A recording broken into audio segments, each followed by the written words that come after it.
Ladies and gentlemen, welcome. You are standing at a crossroads you did not know existed until this very moment. Behind you lies the person you were 5 minutes ago. Someone who believed in goodwill, in the transparency of human interaction, in the quiet assumption that most people mean what they say and say what they mean. Ahead of you lies a mirror, and in that mirror you will see two reflections. One is a genius, the other is an absolute monster. The difference between them is not talent, not intelligence, not even morality. The difference is choice. Dark psychology is not a spell you cast on others. It is a lens you turn inward first. Before you learn to read the silent tremors in someone's voice, before you recognize the subtle architecture of manipulation in a workplace memo or a lover's apology, you must confront the truth that has been hiding in your own blind spots. You are already a manipulator. You have always been one. Every time you smiled to avoid an argument, every time you dressed for approval, every time you said "I'm fine" when you were drowning, you were practicing dark psychology. The only difference is that you did it without a map. Now, you are about to get the map. And maps, my friend, do not care if you travel toward salvation or toward ruin. Let me define dark psychology precisely. It is the study of human nature from the perspective of control, influence, and exploitation. It lives in the gap between what people say and what they feel. It thrives in the unspoken rules of social survival. The flattery that bends a boss's decision, the guilt that keeps a child obedient, the fear that locks a partner into silence. You have been on both sides of every one of these equations. You have been the victim of gaslighting, that slow erosion of your reality, where someone insists the sky is green until you apologize for bringing an umbrella. You have been the perpetrator of love bombing, that intoxicating flood of attention you gave to win someone over, only to withdraw at the moment they belong to you. You have used silence as punishment. You have used tears as armor. You have watched someone's face crumble and felt the secret thrill of power. Admit it. The genius and the monster are not strangers. They are roommates inside your skull. The most terrifying lesson of dark psychology is this: the same technique that heals can kill. Consider the concept of mirroring.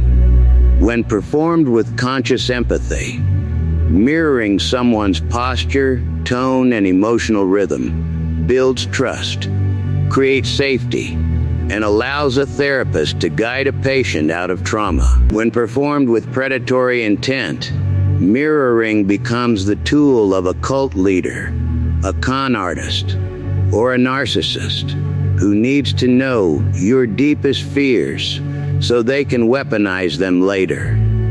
The technique is identical. The outcome depends entirely on what you worship. Do you worship connection, or do you worship victory? Because if you worship victory at any cost, dark psychology will hand you the keys to a kingdom of ashes. You will win every argument. You will sleep next to someone who fears you. You will walk into a room and feel the temperature drop, because people have learned that your kindness is a loan with compound interest. That is the monster's path. It is efficient, it is seductive, and it ends with you standing alone in a crowded room, wondering why no one truly loves you. Now let me show you what the genius's path looks like. A genius of dark psychology does not use their knowledge to destroy. They use it to defend. They understand that the world is full of predators who have already read these books, already practiced these techniques, already learned how to make you doubt your own mind. The genius is the person who walks into that world with eyes wide open. When a colleague says, "I'm just being honest, you're too sensitive," the genius recognizes the classic narcissist deflection. They do not internalize the shame. They name it silently and move on.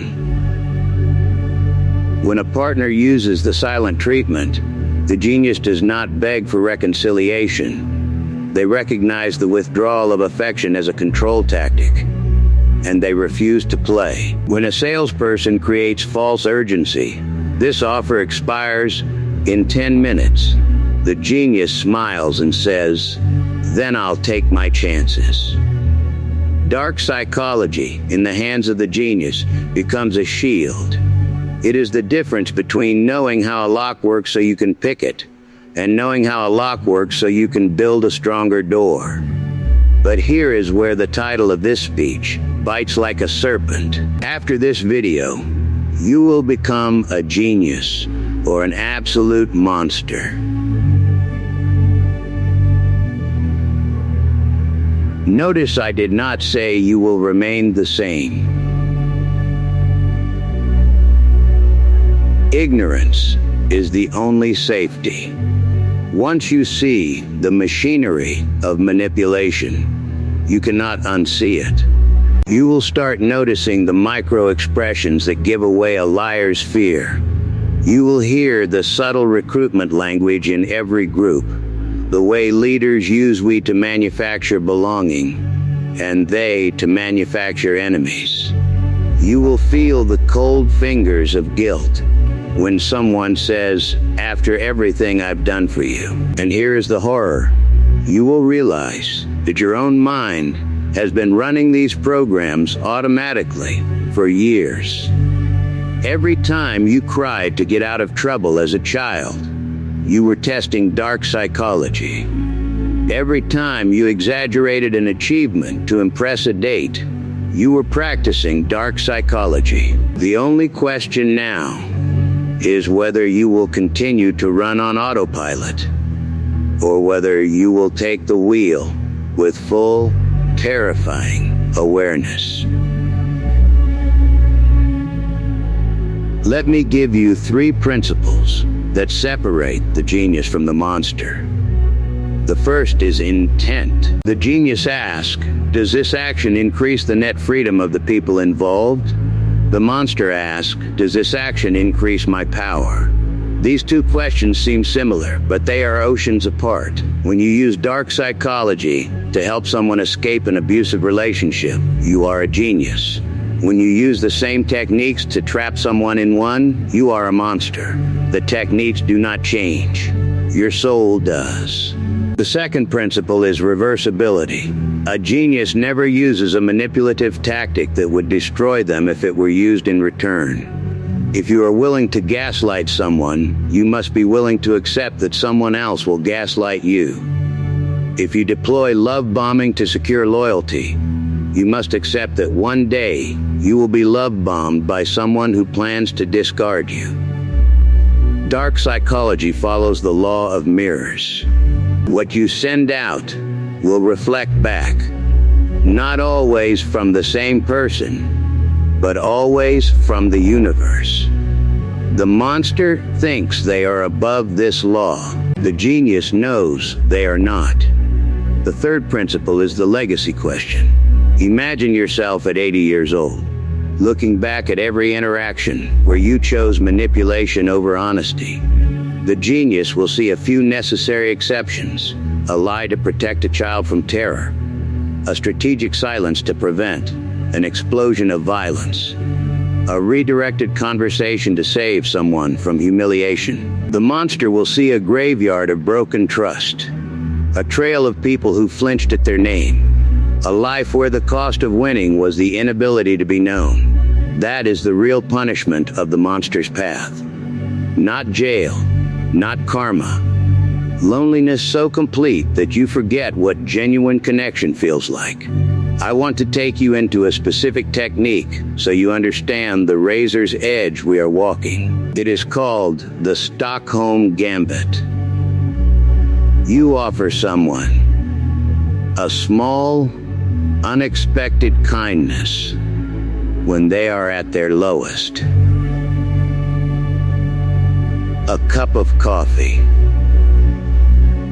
a listening ear, a single sentence, "I believe you." In that moment, their neural architecture lights up with gratitude and relief. They associate you with safety.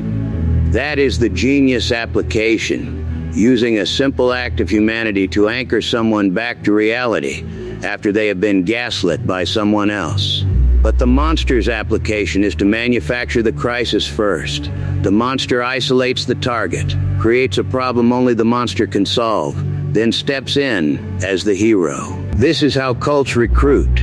This is how predatory partners trap their prey. The action is identical. The preceding intention is everything. You might be thinking, I would never do that. I am a good person. Let me stop you there. Good people do monstrous things every day because they lack awareness. The parent who says, "You're breaking my heart" to control a teenager's choice is using emotional blackmail. The friend who says, "I guess I'm just a terrible person" to end an uncomfortable conversation is using manipulative guilt.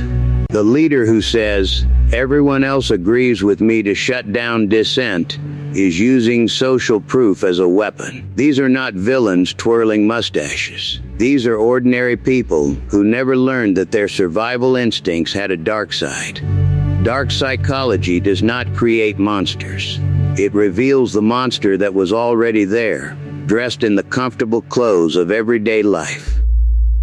So what happens after this video? You have three options. The first option is denial. You can pretend you never heard this. You can go back to your life and continue being manipulated by everyone who has read these books while you have not. This is the path of the willing victim. It is comfortable. It is also a slow death of the self. The second option is the monster. You can take every technique I have described and weaponize it.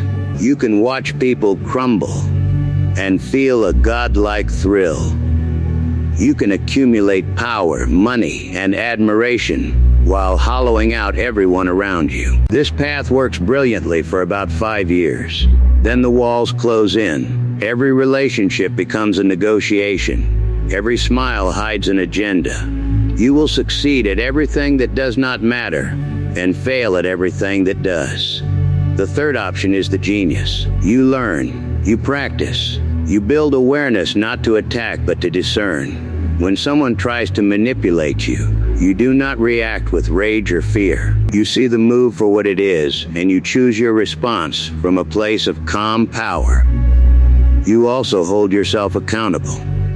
Before you speak, you ask, am I informing or am I influencing? Am I connecting or am I controlling? Am I helping or am I hijacking? These questions will save you. They will also exhaust you, because living as a genius of dark psychology means never resting in the luxury of ignorance. You will see the strings on every puppet, including your own. That is the burden of knowledge. But it is also the only path to genuine freedom. Let me end with a story. A student once asked an old psychologist, "What is the difference between a healer and a torturer?" The psychologist said, "The same instruments, the same knowledge of where the nerves are most sensitive, the same steady hand. The difference is that the healer stops when the patient says enough." Dark psychology is that instrument. You now know where the nervous system of the human psyche lives. You know how to make someone trust you, fear you, love you, or leave you.